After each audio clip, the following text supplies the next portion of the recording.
It was my birthday this week, so I thought I'd walk you through an arrangement of Happy Birthday.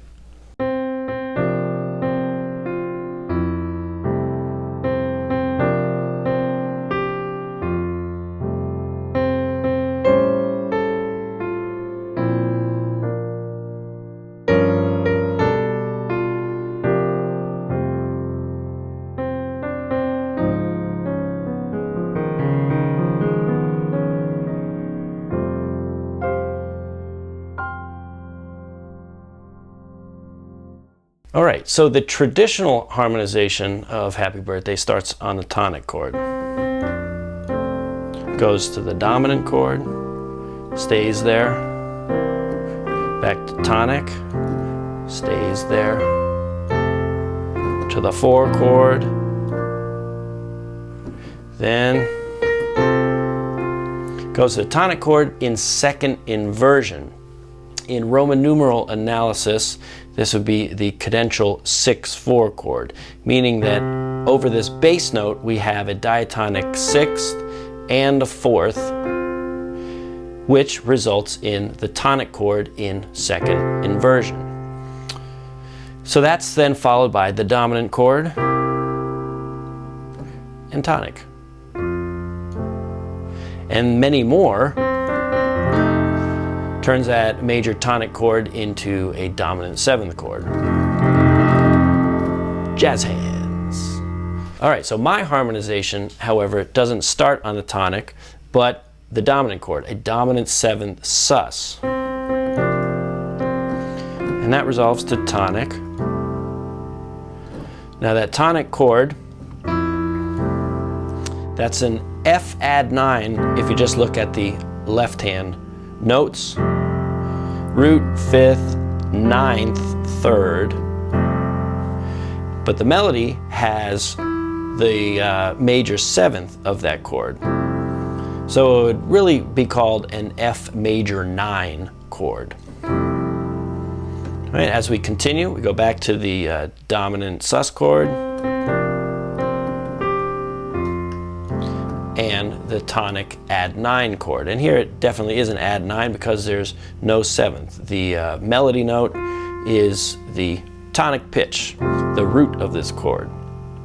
I repeated those 2 chords because I like the sound of it. However, Mark Levine in his seminal work, The Jazz Piano Book, calls sus chords 2 5s in 1 chord. So here in measure 3, instead of using that sus chord, I could have separated it into an actual 2/5. It would sound like this.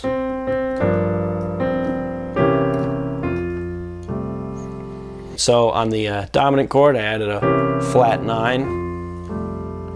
There's a couple reasons that that's actually pretty nice. In the first measures, we have a harmonic rhythm of 1 bar, 3 beats. 1, 2, 3, 1, 2, 3.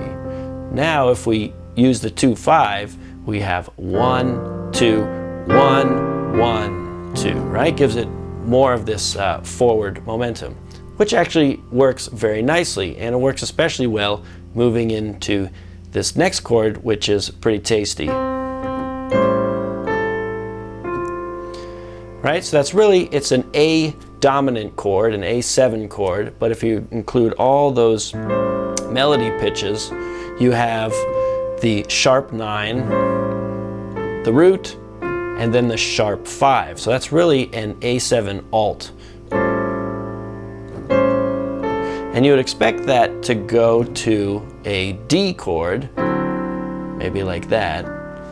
That's the common resolution around the circle of fifths of an A chord.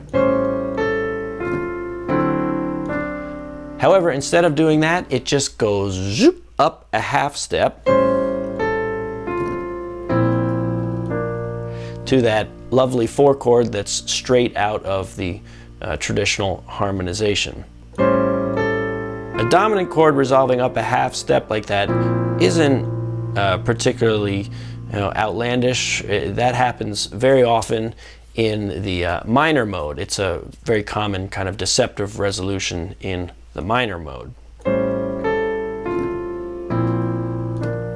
All right, but then that is followed by a 2 chord, a G minor 7th chord, which is going to be a 2 chord. However, it's really from the key of F minor. So it has extra color. Here's the diatonic chord, diatonic 2 chord,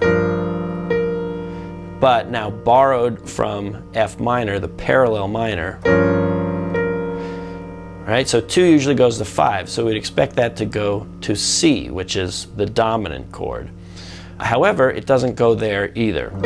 Where it goes is a 5 of 5, so a secondary dominant of that 5 chord. Really, this is just a G9 chord in first inversion. G, B, D, F, A, G9, but in first inversion. And that secondary dominant indeed resolves to the dominant chord, which is a dominant sus chord, again, to tonic. And many more here is a flat 6 chord. We could probably call it a D flat 9 chord, because we have the 9, the root, and then there's our 7th. And that goes to tonic. And then the sprinkles of fairy dust to bring it all to a conclusion. All right, so that's it. I hope you enjoyed it. Leave a comment below as to, does that remind you of anything? I have kind of some ideas. Maybe I'll pin a comment as to who it reminds me of. Donny Hathaway. But like, subscribe, check out the description for more information, and maybe check out this next video.